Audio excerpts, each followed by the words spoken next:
Let's talk about fear. Lately, I've been sitting with fear and how much it has quietly stolen from me. I found myself frustrated not by fear, but by how much I was complaining. Deep down, I had all the answers. Fear made everything feel like weights on my shoulders. And I kept thinking about all the times that I kept waiting, hesitating, and overthinking. I knew all I needed to do was just start. Not because we're running out of time, but we don't want to keep thinking about our dreams instead of living them. So in this video, I want to share with you guys some things that have helped me reshift my mindset when it comes to fear, and some reflections that I have on the side of the screen here that kind of just are things that I needed to hear when I was going through this phase of my life, in which is currently now, and which is why it's been so long since I have last uploaded, because of fear. This is something that I really love doing as a hobby, but there's an immense amount of pressure and a lot of overthinking, and this is what inclined me to do this video about fear, and I hope it will help you in ways that helped me. Phase 1. The fear is tiny after all. Fear may feel bigger than you, but when you break it down, it's really tiny. Fear is made up of false truths, assumptions, imagined outcomes, and distorted perception. Fear pretends to protect you, but in reality is limiting us from reaching our full potential, keeping us in our comfort zone, in which we don't want. And I find myself all the time that my procrastination is not only a form of perfectionism, or would you say perfectionism is a form of procrastination, but my procrastination is also a form of fear, which all three go hand in hand. How I deal with fear, or how to deal with fear. Well, this is a really hard one. There's so many ways, but I think the most effective way is to just do it. It doesn't have to be perfect the first time. I feel like that's something that I struggle with as well when it comes to a dream that I have, or an idea or something. I know this is probably not the advice that you want, but do it afraid. But I'm going to give you some little methods on how to do it with fear. Okay, 1, naming the fear. What are you really afraid of? Then ask, what's the actual evidence of this fear? Is this fear actually a fact? You'll be having a mother effing thought-so moment, because that fear is just false. It's false, made up thoughts that kind of just limit you from your full potential. When we stop treating fear like a fact, it shrinks. 2, reframing fear. Fear doesn't always equal danger. It means I care, I'm growing, I'm trying something new. If fear tells you what happens if it goes wrong, you tell yourself, you look at fear as well, what happens if it goes right? It's important to understand that life is unexpected. We have to learn how to be malleable, to be fluid like water. Let go of things that we don't have control over. If it's meant to be, it will be. I know not a lot of people like that saying, but I feel like it holds some truth in reality. You learn as you go, and it helps. Whatever we go through, whatever challenges, it helps us shape to become better fitted to our dreams. You need to always keep going, and there's always something bigger and better waiting for you. Our dreams always evolve as we go, so that's also important to take in. When we have this expected outcome when it comes to our dream, we have this expected journey of how we're going to get there, but in reality, that's not the most healthiest way to go towards our dreams. I feel like we have to be fluid. We have to go with the flow when it comes to our journey, because anything can happen, but it doesn't mean that you are a failure or that it's not working out. Our journey looks different, and we'll never know until we get on that journey. Making a list of what you know and list of the unknown, or I guess I could say, focus on what we know and how we can utilize those as our strengths, even if it's a weakness. What do we need to do to accomplish these goals? Write that down. Stop focusing on the unknown, because that's not going to help you. Thirdly, communicate. Oh my goodness, how can I enforce this? Communication. Don't let fear build up in silence. Journal, record yourself, talk to someone you trust. Know you are not weak for feeling fear. You are strong and resilient. You cannot give fear this power to overwhelm you. It's okay to feel fear. It's a human feeling. It's something that we all feel, but don't let it limit you. Phase 2, accepting life's flow. As I mentioned earlier, even when we are taking action, things don't always go how we expected it to go, right? Sometimes what we thought was meant for us does not happen, and that's when fear can creep back in and make us feel like failures. Do you know what this is called? This is called redirection. Don't confuse it as failure. I'm a true believer that the universe or whatever strong power above us, or even if there is or not, I don't know, it never closes a door without a reason. Maybe there's a better path for you that you can't see yet. Maybe there's a lesson that you still yet have to learn in order to get to that dream. Or you're still becoming the version of yourself who's becoming ready for that dream, which is kind of similar to my first bullet point. But there's a lot of prep work behind the scenes. Our dreams evolve, we evolve. What feels like a setback might actually be redirection to something that better serves you. The detours are part of the journey, and embrace it. Phase 3, mental shift and taking back your power. Okay? Mindset is the most crucial first step to tackle when it comes to self-improvement.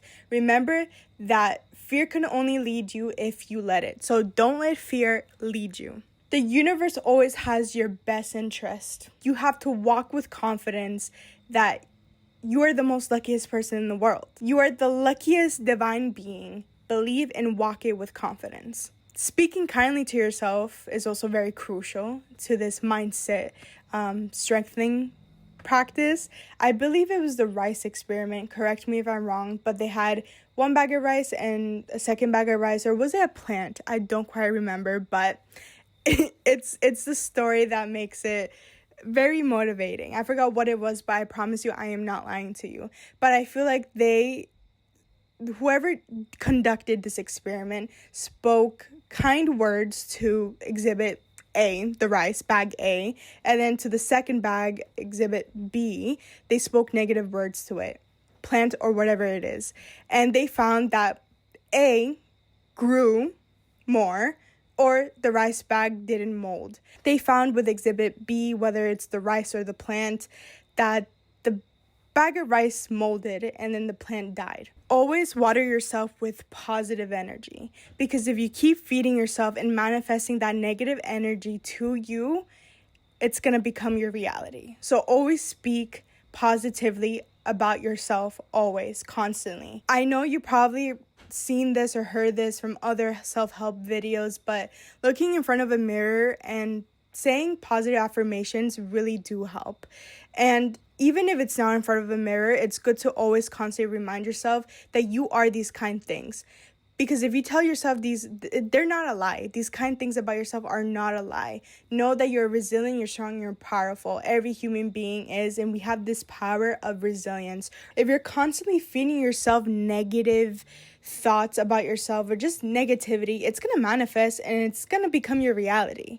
If you think your life is S-word, then it's going to be S-word. So always talk to yourself positively. You want to be able to look at the world positively. It's all about how you look at the world. And if it doesn't have this growth mindset about yourself or this growth mindset about your environment, then you're never going to grow. You have to water yourself in order to grow. My third point when it comes to your mental shifting and taking back your power, the first two are nice, positive, good things that you can add into your routine. But here's the hard one, okay? And trust me, if this is going to offend you, then that just means we need work, because it offended me. I'm like, what? I don't do that. Yeah, I did do this. Stop the victim mentality, the excuses, and the complaining. You have to ask yourself, why don't you deserve the best in the world? Give me one reason on why you don't. And that one reason is probably an excuse. For example, if you aspire to be a content creator, you don't need any elaborate equipment. Your phone can do a lot. Technology is so cool these days that we can do a lot on our phones. Press record and just do it. It doesn't have to be fancy editing. Just start it. Start it and you can slowly see your improvement as you go. Be authentic to yourself. Please don't be discouraged about the low view counts or how many likes you get on a video. Trust me, I'm there. I'm just at the beginning of my journey. Not that I'm expecting anything out of me making videos, because this is my passion. This is what I love to do on the free time. I love editing. I love being able to take something, a vision of mine, and be able to put it on a video. I feel like that's one of the most coolest things, and I've always daydreamed of this since I was a kid. And I just do this because I love it, and I really hope that I can reach people that not that I feel the need to help other people, but I feel like in times where I'm the oldest child, and I've gone through a lot of things alone, that I hope that I'm able to take the things I've learned alone and share it to other people that are in need of that. You have to be authentic to yourself. You'll find your people, resources are endless, and we have the whole web at our disposal. And also, this doesn't have to be about being a content creator or whatever. If you want to be a doctor, if you want to be a lawyer, an engineer, there's so many resources and there's so many people out there that want to see you succeed. And trust me, those people exist because I've encountered them. I graduated as a biomedical engineering student, and I've met so many people throughout that path that truly wanted to see me succeed and wanted me to push through this degree. Now, that whole journey of mine can be a separate video since it's a lot, and also it has to do with fear.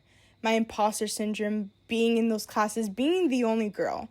This talk can go on forever, but this is just to extend and grow this mindset of you can be anything you want, and don't let anything stop you, not even fear. Oh, you don't feel worthy enough. That is a lie, because you are worthy of good things in life. Remember when I said perfectionism is a form of procrastination? Remember that? Yeah, it's a fear in disguise. It's fear in disguise, 100%. Because why are you waiting to be perfect? Because if you're waiting to be perfect, then it's never gonna happen. Yes, ouch. Sorry, guys. Again, sorry. Sorry. Yeah, that hurt me a lot too as well. It had me like, oh, okay. Start messy. Start now. Whatever it is. Small, big, whatever it is. Whatever you have, whatever resources you have. Just start whatever it is. Another mentality shift is that it honestly, it depends on what your background is. But I will share a little bit about my background. I am a first generation person, daughter, eldest daughter, and I was raised to play it safe. It kind of feels like I can't make a mistake. That's how I kind of grew up. If I made a mistake, then my whole world is gone, basically. And you have to choose you. And this applies to everybody, not just the oldest child or the first generation child. You're allowed to choose yourself.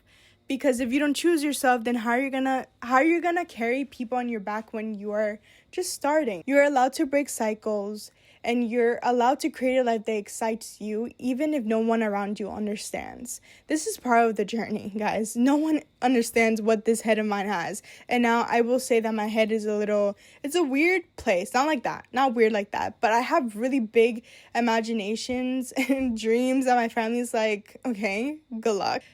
But that's not going to stop me. That's not going to stop me. Those dreams and those ideas that I have in my head are there for a reason. I'm going to be linking these down below, but affirmations, subliminal, self-help books, meditation, also the people that you surround yourself is a huge factor on how you improve yourself. But repetitive affirmations in the morning or while you're sleeping help me a lot. For some reason, I feel energized when I listen to certain subliminals. I'm still new to the subliminal world, but I was recommended by searching through TikToks on the correct ones, because apparently that you can choose wrong subliminals and they're not really that good for you. They, you don't know if it's, I guess, I don't know, it's a sound or something like that, but I tried it and it worked for me. And I'll be linking down some below. Also, repetitive affirmations, like I said, look in the mirror, or just like start your day with just journaling, or talking positively about yourself, or writing about your future self, or trying to meditate in a form where you can embody your future self, because that's who you truly are. It's your higher self that you're trying to reach. So meditations like that really do help. Okay, now reading, self-help books, reinforcing the information by reading. There's so many self-help books that I've read, whether it be spiritual, more scientific, or research, whatever it is, has helped me reshift my mindset. One of my favorite authors, and I'm looking up on my bookcase, is Miguel Ruiz. He takes on more of a spiritual take on when it comes to how to improve yourself. But I feel like I'm so open-minded and I respect everybody's religions. And I'm also I'm a very curious person. And I love reading, and there's always hidden messages that are beyond what the author is talking about. So if you're not spiritual, I feel like you should give it a chance to kind of read through the book and see what you can take out of no matter what. I feel like it's always good to have an open mind, but I truly respect if that's not your vibe. I understand that, but Miguel Ruiz is one of them. There's Jay Shetty. He was an ex-monk. Ex-monk is the best way I can describe it, but Jay Shetty, that man has helped me in so many ways. Listening to his podcast about self-improvement, his journey, I love him so much, and I hope one day I get the chance to meet him or even talk to him. I found him at a time in my life where I truly needed it. But that's another story. You are who you surround yourself with. The way I interpret it, this saying, and also from previous conversations from my other friends in their other friend groups, some of my friends have surrounded themselves with people, and I also have surrounded myself with people in the past where our values did not align. Our lives take different pathways, and that's okay. And you can still be friends with people who have different pathways, but these people in particular have a negative mindset and perception about their lives. They talk poorly about themselves, and they're always very low vibrational, and we don't want that, because then you slowly start believing that you are that low and you don't deserve anything in the world. And now this is not to brash on them at all, because in those times one really wants to help that friend out, but if they don't want to see the change for themselves, there's not much you can do. They have to want the change from themselves, and it's a very hard decision when it comes to friendships and seeing who adds value into your life. I don't know how to word this. This is really eating me alive right now. But it's just important on how selective you are with your friends. Not with malintent, not because, oh, you don't live the rich lifestyle, I don't want you. No. We want friends who have healthy habits, who, not necessarily perfect all the time, but we want friends that aspire to be more, have ambitions, have passions, and try to talk positively about themselves and to not always put themselves down. I feel like it's nature to have those negative feelings sometimes, but when it's really intensely where you kind of bring your friend or you drag your friend into your own misery, that's when you should evaluate your friendship. Now, building a good routine that fits you and your schedule is really crucial, because this helps with consistency, okay? What helps me is waking up in the morning really, really, really early, even if I don't have to, because what brings me joy is the quietness and the silence before everybody in my house wakes up. I'm just that person, and I love getting to see the sky go dark to the sun rising. I just love it. Something about it fuels me. I love it. I love those vibes, and that one thing of my routine sets up my day perfectly. It's something that I do for myself, and now yours might look different. And also, eating breakfast or having tea or having time to journal or to meditate. Meditation can look different for everybody. It doesn't have to be sitting down and sitting in silence and humming mantras. It could be for some people. I sometimes do that. But meditating can also be journaling, doing something that you truly love, whether it be simply sitting out the window, looking, people watching, whatever it may be, whatever time of day. Do things that you love in between your schedule. Before we end this video, I want to read out this outro that I have written out. I tried to freestyle it, but I fear that I ate with how I phrased the whole summary of what I just talked about. But if you have been feeling fear lately, fear that has been too loud, I hope this video reminds you that fear is small. You are not your fear. Keep showing up for yourself, even with fear and doubt in the background. The brain is a muscle to constantly be training, and it takes time. Know that you're strong and resilient. In the description below, I'm going to be listing some of my books, videos, affirmations that help me retain my mind and build confidence. If this resonated with you, please leave a comment of what your fear might be or what steps you're going to take to conquer this fear. Know that this is a safe place. Remember, your dreams are bigger than your fears. You're not late or behind. You are exactly where you need to be. Fear is a fragment of our imagination. Our brain can make it feel bigger than it seems. Do it afraid. I try not to write a script down for my video, but I found that for this video, since it's so important to me, and I hope that it has helped you, because these advice really did help me in times where fear did overwhelm my life, and I am going through that right now. But I kind of feel like I was reading out of my journal, and I really hope that what I said today, things that kind of helped you enforce this hope in you, because there's always hope, even in darkness. I really hope this video helped you, again, as it helped me. I feel like I have to remind myself these things every single day. Trust me, I'm with you. But really, please know that your dreams are way bigger than your fears. This is an embodiment of my fear. I've been putting off this video for a very long time now, for many reasons. It's so frustrating when you have perfectionism. I try not to be that person, but my visions are my prized possession, and I hope this video showed exactly that.